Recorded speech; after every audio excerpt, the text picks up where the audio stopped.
Hello students, how are you? I think that you all are very well. और आप अपने time को utilise भी कर रही होंगे, और यूटिलाइज करने के साथ साथ आपने सारी वीडियोस को देखा भी है, और आपने पढ़ाई भी अच्छे से की होगी। आपने सेल्फ लर्निंग और सेल्फ हार्ड वर्क बहुत किया होगा समझने के लिए, और आपका हार्ड वर्क बहुत ज़्यादा कम हो सके इसलिए मैं लगातार वीडियो अपलोड कर रहा हूँ, जो कि टिपिकल पॉइंट है, कॉन्सेप्चुअल पॉइंट हैं, उनको आप इन वीडियो की हेल्प से समझ सकें। चैप्टर 3 में हम काफ़ी आगे बढ़ चुके हैं। चैप्टर 3 की शुरुआत से हम velocities like distance time resistances in series in parallel कर चुके हैं। Resistance and temperature modulation, how can you find the resistance and resistivity in case of temperature हो गया। Cells in series and parallel हो गया, ये हम समझ चुके हैं। और इस वीडियो में आपको मैं इस चैप्टर का सबसे इम्पॉर्टेंट टॉपिक व्हीटस्टोन ब्रिज बताने जा रहा हूँ, जिस पर कि आप आगे चल के मीटर ब्रिज और पोटेंशियोमीटर को सॉल्व करते हैं। लेकिन ये बिना किरचॉफ्स लॉ के आप सॉल्व कर नहीं पाएंगे, दिक्कत आएगी, हम सभी जानते हैं। इसलिए मैंने इसमें किरचॉफ्स लॉ को पहले बताया है, उसके बाद में फिर व्हीटस्टोन ब्रिज को बताया है, और उसके बाद फिर मैं नेक्स्ट वीडियो अपलोड करूँगा जिनमें कि हम न्यूमेरिकल्स और अदर प्रॉब्लम्स को डिस्कस करेंगे। तो आज हम इस वीडियो में अपने किरचॉफ्स लॉ को और व्हीटस्टोन ब्रिज को समझते हैं, काम शुरू करते हैं। ओके स्टूडेंट, आज टॉपिक करते हैं हम किरचॉफ्स लॉ का। किरचॉफ्स लॉ एक बहुत ही इंटरेस्टिंग टॉपिक है और चैप्टर 3 से एक इम्पॉर्टेंट टॉपिक भी है। मैंने सामने लिख भी दिया है किरचॉफ्स लॉ। किरचॉफ्स लॉ दो हैं, एक तो करंट लॉ है, वोल्टेज लॉ है। से करंट लॉ को हम फर्स्ट लॉ ऑफ किरचॉफ भी बोलते हैं, करंट लॉ भी बोलते हैं और जंक्शन लॉ भी बोलते हैं। इसका लॉ है समीशन I इक्वस टू 0, यानी इस जंक्शन पर मिलने वाले सभी करंट जो एंटर या एग्जिट हो रहे हों उनका सम इक्वस टू 0 होता है। और वोल्टेज लॉ यानी आपके पास में कोई कॉम्प्लेक्स सर्किट है जहाँ पर कि आप अपने सॉल्यूशन का फैसला सीरीज और पैरेलल वाली कंडीशन पर ना कर सकें, तो वहाँ पर आप वोल्टेज लॉ लगाते हैं, जहाँ पर कि समीशन IR इक्वस टू 0 या समीशन IR इक्वस टू जो भी क्लोज सर्किट या क्लोज लूप का टोटल पोटेंशियल या EMF है। अब आप कह रहे होंगे मैंने यहाँ पर डायग्राम नहीं बनाया, बिल्कुल, क्योंकि मैं आगे आपको बताने जा रहा हूँ व्हीटस्टोन ब्रिज।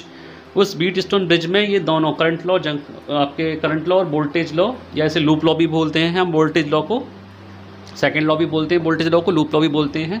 तो इन दोनों लॉज को हम वहाँ पर यूज़ करेंगे, तो हम एक साथ ही दोनों चीज़ें कर लेंगे। हम व्हीटस्टोन ब्रिज भी समझ लेंगे और करंट लॉ और वोल्टेज लॉ को भी वहाँ पर हैंड टू हैंड अप्लाई करना सीख लेंगे। तो मैं उसका डायग्राम बनाता हूँ। करते हैं हम टॉपिक आज का Wheatstone bridge. What is the Wheatstone bridge? I have made the diagram of the circuit diagram of the Wheatstone bridge.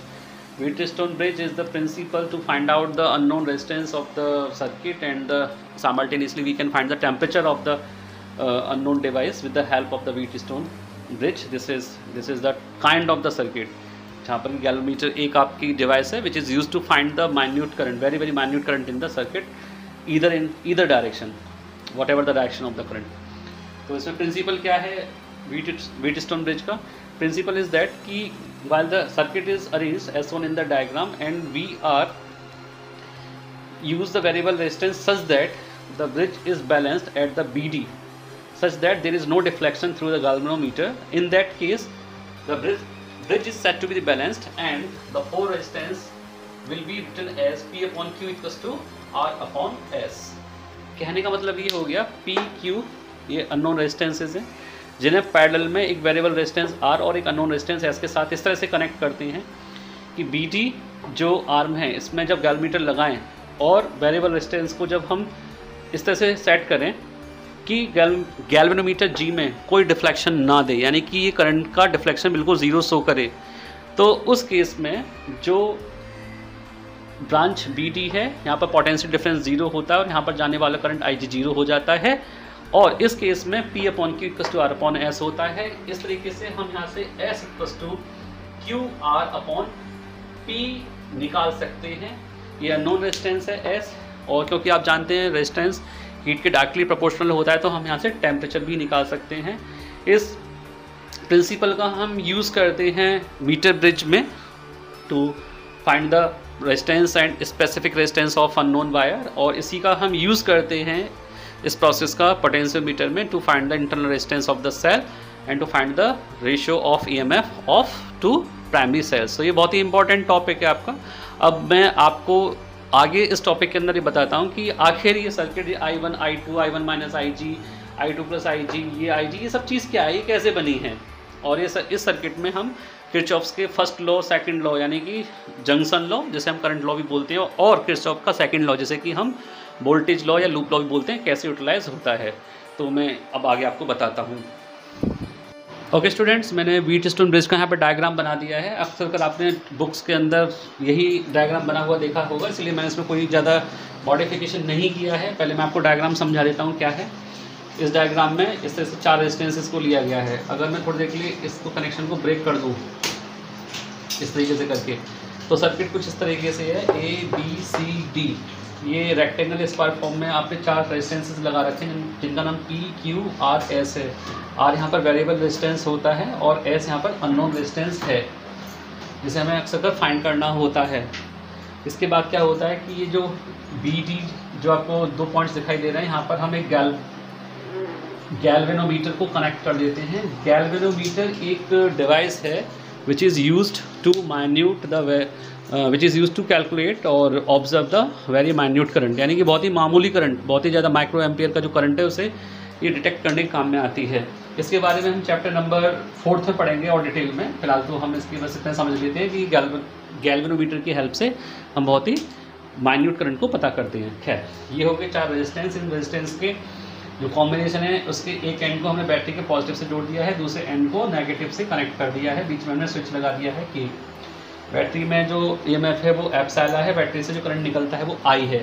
अब ये जो करंट I है वो यहाँ जंक्शन पर पहुँचता है, जो कि हम पढ़ रहे थे किरचॉफ्स का जंक्शन लॉ या करंट लॉ या फर्स्ट लॉ। तो इस जंक्शन पर करंट आता है। सपोज दैट मान लीजिए ये करंट होता है 3 एम्पियर। अब ये 3 एम्पियर करंट 2 हिस्सों में डिवाइड हो जाता है, यानी कि I एम्पियर करंट जो है एक तो I1 में ब्रेक हो जाएगा और यहाँ पर जाकर ये I2 में ब्रेक हो जाएगा। ठीक है, जैसे कि आप बोल रहे हैं 3 एम्पियर करंट था, तो 3 एम्पियर का करंट 1 एम्पियर और 2 एम्पियर में डिवाइड हो गया। अब ये करंट इस तरह से सर्किट में आगे बढ़ता है, P से होता हुआ ये B पर पहुँचता है और ये फिर दोबारा 2 हिस्सों में डिवाइड हो जाता है। आप देख रहे होंगे कि एक करंट का हिस्सा चला जाता है BC की तरफ और करंट का दूसरा हिस्सा चला जाता है BD की तरफ। मान के चलिए कि अगर आपका नीचे करंट तरफ जो करंट गया वो IG चला गया हो, तो यहाँ कितना करंट बचेगा। ऐसे समझ लो कि 1 एम्पियर करंट इधर आ रहा था A से B की तरफ, अब BC को चला गया 0.75, तो BD को कितना चला जाएगा 0.25 एम्पियर। तो 0.25 एम्पियर ना बोलकर IG बोल दिया है और इसे 0.75 को क्या बोल देंगे 1 - 0.25, यानी कि I1 - IG। ठीक है, अच्छा जी। इसके बाद में यहाँ पर देखिए, अब जो सेकंड ब्रांच है AD वाली, उसमें करंट I2 जाता है, वो वेरिएबल रेजिस्टेंस R से होता हुआ यहाँ पर पहुँचता है D पर। D पर क्या होता है कि पीछे से करंट कितना आ रहा है IG, ठीक है, और यहाँ से करंट कितना आ रहा है A से D की तरफ, वो आ रहा है I2। तो इस समय DC पर कितना करंट जाएगा, ये करंट जाएगा आपका I2 plus IG, I2 plus IG। दरअसल यही जंक्शन लॉ है कि किसी भी जंक्शन का मतलब ऐसा पॉइंट जहाँ पर कि आपके मल्टीपल ब्रांचेस या वायर्स कनेक्ट हो रहे हों। जैसे कि ये B जंक्शन है, A जंक्शन है, यहाँ पर करंट I डिवाइड हो गया 2 हिस्सों में I1 I2। B जंक्शन है, यहाँ पर करंट फिर दोबारा I1 2 हिस्सों में डिवाइड हो गया IG, I1 प्लस IG। यहाँ पर करंट सब्ट्रैक्ट हुआ है, डिवाइड हुआ है, और यहाँ पर देखो करंट ऐड हुआ है क्योंकि I2 करंट इधर आ गया, IG करंट इधर आ गया। तो अब जरा एक बात को आप अंडरलाइन करें। अंडरलाइन क्या करें, मैं यहाँ पर लिख देता हूँ अंडरलाइन,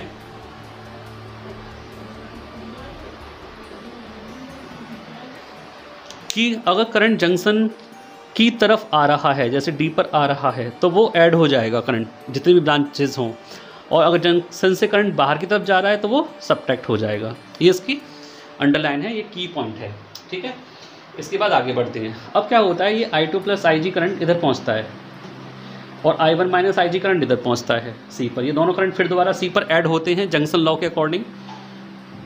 यहाँ पर जाकर जब आप इन दोनों को ऐड करेंगे तो क्या बचेगा, -G और +G कट जाएगा, I1 प्लस I2 बचेगा। I1 प्लस I2 इधर देखें किसके इक्वल है, I के इक्वल, यानी कि आपको फाइनली क्या करंट मिल जाएगा, फिर दोबारा आपको I करंट ही मिल जाएगा। ये तो हुई किरचॉफ्स के फर्स्ट लॉ की बात। अब किरचॉफ्स का सेकंड लॉ आता है। सेकंड लॉ जैसे कि मैंने आपको बताया कि वोल्टेज लॉ या उसे लूप लॉ हम बोलते हैं। तो उसको हम अप्लाई कैसे करते हैं, उसे अप्लाई करने के लिए मैं आपको बता देता हूँ। हम यहाँ पर क्लोज सर्किट चूज़ करते हैं। देखिए ए बी और डी, ए बी डी एक क्लोज सर्किट है, ए से बी से डी, डी से ए। इस अगर हम सर्किट को देखें, मैं इंडिविजुअली आपको दिखाता हूँ ऐसे करके, इस तरह से करके। अगर आप इसमें देखें तो इस तरह से करंट जा रहा है, इस तरह से करंट इसमें एंटर कर रहा है, ठीक है। लेकिन ए फिर बी और फिर डी, ये जो सर्किट लेके आए हैं इसमें कोई एक्सटर्नल बैटरी नहीं है। अब इसमें हमें क्या करना है, इसमें हमें अपना लूप लॉ लगाना है या वोल्टेज लॉ लगाना है, ठीक है। ये हो गया P और ये हो गया आपका R और एक रेजिस्टेंस हो गया G, ठीक है। ये तो इसमें लूप लॉ लगाने के लिए क्या करें आप, सिंपल एक टेक्निक है। अलग अलग जगह आप अलग अलग रूल पढ़ेंगे, किसी भी रूल को आप करें आंसर आप में आपके कभी भी कोई चेंजेस नहीं आएगा। एक रूल सिंपल ये है कि बैटरी के प्लस से लूप को घुमाइए और माइनस की तरफ ख़त्म कर दीजिए, यानी इससे कंपैरिजन करते हुए प्लस से घुमाओ और सर्किट को कंप्लीट कर दो। करंट की ये जो प्लस है, अगर ऊपर माइनस होता तो फिर नीचे प्लस होता, नीचे प्लस से ऐसे घुमा देते, ठीक है। ये मैं आपसे फिर दोबारा क्लियर कर दूँ मैं कहना क्या चाह रहा हूँ आपसे, थोड़ा सा इस बात को समझ लीजिए। ये प्लस ये माइनस, तो करंट इस तरह से चल के आ रहा है ना आपका। अगर हम यहाँ पर कंपैरिजन करें तो करंट ऐसे घूम कर आएगा, यूं करके प्लस से चलेगा। और अगर कोई सर्किट हम देखें, ऐसे सर्किट का पार्ट माने, तो करंट इस तरह से घूमता हुआ आएगा। तो इसी कंपैरिजन को करते हुए आप सीधे यहाँ पर लगा दीजिए, यहाँ पे इस लूप को घुमा दीजिए। इसे हम बोल देंगे लूप नंबर 1, इसे हम बोल देंगे लूप नंबर 2। किसे बोल देंगे, एक तो हम बोलेंगे A B D A loop number 1 और B C D A loop number 2। यहाँ पर हम अपना जंक्शन लॉ या वोल्टेज लॉ लगाएंगे, ठीक है।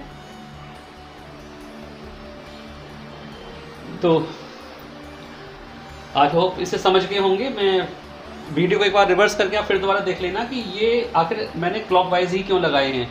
किसी बुक में लिखा होगा एंटी क्लॉकवाइज लगाएं, क्लॉकवाइज लगाएं, तो आपकी अपनी अपनी चॉइस है, जिसे आप अच्छी तरह समझ लें। मैं तो आपको ये सजेस्ट करूँगा, बैटरी के मान के चलो पूरा का पूरा एक सर्किट ऐसे करके, और ये देखें सर्किट में करंट कैसे घूम रहा है। जैसे करंट घूम रहा हो उसी लूप को, उसी टाइप को यहाँ पर क्लोज सर्किट में लगा दो, ठीक है। अब हम करते हैं apply loop law in close circuit और क्लोज मैश नंबर 1। इसका नाम बताइए 1 का, ए बी डी ए। अब इसे अप्लाई कैसे करते हैं, इस समय हम किरचॉफ के सेकंड लॉ को समझने जा रहे हैं, साथ के साथ व्हीटस्टोन ब्रिज को भी करने जा रहे हैं। कैसे अप्लाई करेंगे, आपको आर्म्स दिखाई दे रही हैं, 1 ए बी फिर बी डी फिर डी ए। इस हर एक आर्म में यहाँ पर पोटेंशियल ड्रॉप हो रहा होगा, जहाँ जहाँ पर आपका रेजिस्टेंस है वहाँ पर आपका पोटेंशियल ड्रॉप हो रहा होगा। यानी यहाँ पर पोटेंशियल ड्रॉप, यहाँ पर पोटेंशियल ड्रॉप और यहाँ पर पोटेंशियल ड्रॉप। ए से बी, बी से डी, डी से ए के बीच में कोई बैटरी नहीं है, तो टोटल पोटेंशियल ड्रॉप किसके बराबर होगा, 0 के इक्वल। यही जंक्शन लॉ था। लगाइए, सबसे पहले आर्म ए में आते हैं, ए बी। यहाँ पर करंट कितना है I1 और रेजिस्टेंस कितना है P, तो I1 P। अब एक चीज़ और देख लीजिए, ये एरो जो लूप का एरो है और करंट का एरो दोनों सेम डायरेक्शन में होने चाहिए, तभी ये प्लस होगा। अब इधर चलिए BD पर, BD में जब आप आएंगे तो ये लूप का एरो और IG का एरो सेम डायरेक्शन में है, तो प्लस का साइन आ जाएगा IG into capital G। Capital G यहाँ पर रेजिस्टेंस ऑफ गैल्वेनोमीटर है। इसके बाद इधर आ जाइए D आर्म पर, AB BD DA आर्म पर। जब एरो को आप ऊपर, एरो आपका लूप का ऊपर जा रहा है, करंट कहाँ आ रहा है, नीचे, दोनों अपोजिट डायरेक्शन में हो गए, तो यहाँ पर नेगेटिव साइन आ जाएगा। अब रेजिस्टेंस की मल्टीप्लाई कर दो करंट से, यानी कि I2 into R equals to कोई बैटरी नहीं है, ए से बी, बी से डी, डी से ए के बीच में कोई EMF नहीं दे रहे हैं, तो आंसर कितना आ जाएगा 0। मान के चलो यहाँ पर EMF लगा होता है इस जगह पर, सपोज 6 वोल्ट जो भी कुछ है, तो यहाँ पर 6 वोल्ट हम लिख देते हैं। वो भी आगे क्वेश्चन देखेंगे। एक इक्वेशन नंबर हो गई 1, ठीक है। अप्लाई, अब सेकंड लॉ लिखें, apply loop law in close circuit 2। Close circuit 2 का नाम क्या है, BCDB। BCDB। BC में देखिए, BC में जो लूप की डायरेक्शन है और करंट की डायरेक्शन है, दोनों सेम है, तो करंट और वोल्टेज, करंट और रेजिस्टेंस का मल्टीप्लाई कर दीजिए वोल्टेज पता लगाने के लिए। I1 minus IG into Q अब इधर आ जाइए CD पर, देखो BC हो गई। अब आते हैं CD पर, CD ये रही। अगर आप देखें यहाँ पर कंपैरिजन करें, ये वाला एरो नीचे वाला और ये वाला एरो करंट का, यानी लूप का एरो करंट का एरो दोनों अपोजिट डायरेक्शन में है, तो नेगेटिव साइन आ जाएगा इस जगह। करंट की मल्टीप्लाई करते हैं रेजिस्टेंस से, I2 plus IG into S, ठीक है। अब रहेगी DB आपकी ये रही DB। D में अगर एरो देखें ऊपर की तरफ जा रहा है, ये देखो ऊपर एरो की ऊपर की तरफ जा रहा है सर्किट पे, हम जब लूप को कंप्लीट करेंगे, और IG का जो करंट है वो नीचे की तरफ आ रहा है, तो दोनों अपोजिट डायरेक्शन में हो गए करंट। तो अब यहाँ पर क्या लिख देंगे, माइनस IG इंटू G। मोटी बात ये है कि किसी भी ब्रांच पे रेजिस्टेंस और करंट का मल्टीप्लाई होता है लूप की डायरेक्शन चेक करके। इक्वेशन नंबर 2 हो गई आपकी, ठीक है। अब इसमें तो अब हम यहाँ पर यूज़ करेंगे व्हीटस्टोन ब्रिज का जो प्रिंसिपल है। जैसे कि मैंने आपको बताया था कि प्रिंसिपल के अकॉर्डिंग ये ब्रिज बैलेंस तब होगा जबकि गैल्वेमीटर G में कोई डिफ्लेक्शन ना हो। गैल्वेमीटर जैसे मैंने बताया था एक अमीटर की तरह डिवाइस है जिसका काम होता है करंट को पता करना, करंट किसी भी डायरेक्शन में हो। अमीटर तो करंट की एक डायरेक्शन में दिखाता है प्लस टू माइनस, लेकिन ये करंट किसी भी डायरेक्शन में हो गैल्वेमीटर उसकी एपीरेंस को बता देता है। तो गैल्वेनोमीटर की निडल अगर सर्किट में 0 पर है तो इसका मतलब ये हुआ कि इस BD ब्रांच में कोई भी पोटेंशियल ड्रॉप नहीं है, BD ब्रांच से कोई भी इलेक्ट्रिक करंट फ्लो नहीं हो रहा है। तो यहाँ पर लिख देंगे यूजिंग व्हीटस्टोन ब्रिज प्रिंसिपल। अब प्रिंसिपल यूज करेंगे तो करंट IG कितना होना चाहिए, 0। तो जहाँ जहाँ करंट आपको IG दिखाई दे रहा है 0 कर दो। इसमें अगर आप 0 करेंगे तो हो जाएगा I1P minus I2R equals to 0। तो I2R को जब दूसरी तरफ ले जाएंगे तो ये I इक्वस टू I2R हो जाएगा। इसे इक्वेशन नंबर 3 डाल देता हूँ मैं, और यहाँ पे लिख देता हूँ इन फर्स्ट एंड सेकंड। जो आप IG की वैल्यू 0 रख रहे हैं ना, वो फर्स्ट और सेकंड में रख रहे हैं। अब यहाँ पर देखो IG 0 हो जाएगा, इस जगह IG 0 हो जाएगा और ये 0 हो जाएगा। तो यहाँ I1Q बचेगा और ये माइनस का I2S बचेगा, दूसरी तरफ ले जाएंगे तो इक्वस टू I2S हो जाएगा, ठीक है। Equation number 4। अब आप क्या करें, बाय 3 डिवाइड बाय 4 कर दें। इक्वेशन नंबर 3 डिवाइड बाय 4, तो आपका आंसर क्या आ जाएगा, आपका आंसर आ जाएगा यहाँ पर I1 से I1 कट जाएगा, I2 से I2 कट जाएगा, तो आपका आंसर आ जाएगा P/Q equals to R/S। This is the law of Wheatstone bridge और principle of the Wheatstone bridge. यहाँ पर R वेरिएबल रेजिस्टेंस है, P और Q को हम फाइंड करते हैं, S अननोन रेजिस्टेंस है। तो S इक्वस टू कितना हो जाएगा यहाँ पर, Q इंटू R अपॉन में P ओम, यही हमें फाइंड करना होता है, ठीक है। तो व्हीटस्टोन ब्रिज में मैंने आपको इसका प्रिंसिपल प्रोसेस बताया और कैसे हम अननोन रेजिस्टेंस S को फाइंड करते हैं बताया। इसकी हेल्प से हम मीटर ब्रिज और पोटेंशियोमीटर इन दो टॉपिक को करते हैं, और व्हीटस्टोन ब्रिज पर जो न्यूमेरिकल्स होते हैं कॉम्प्लेक्स सर्किट के वो भी सॉल्व कर सकते हैं, और जो किरचॉफ्स लॉ है उससे भी हम इनको सॉल्व कर सकते हैं क्वेश्चंस को। आई होप कि आपको ये वीडियो अच्छी लगी होगी, प्रोसेस कंटेंट मेथड आपको अच्छा लगा होगा। वीडियो को लाइक करें, शेयर करें, जिससे कि और स्टूडेंट को भी इसका बेनिफिट मिल सके, और चैनल को सब्सक्राइब करें जिससे कि नई वीडियो की नोटिफिकेशन आपके पास पहुंच सके। तो मैं अगली वीडियो में आपको किरचॉफ्स लॉ के 2-3 क्वेश्चंस करीब मैं उसमें कोशिश करूँगा ज़्यादा से ज़्यादा क्वेश्चंस हों जिससे कि आप इसकी कॉम्प्लेक्स प्रॉब्लम्स को सॉल्व करना सीख सकें। तो मिलते हैं नेक्स्ट वीडियो में, till then bye bye, thank you very much.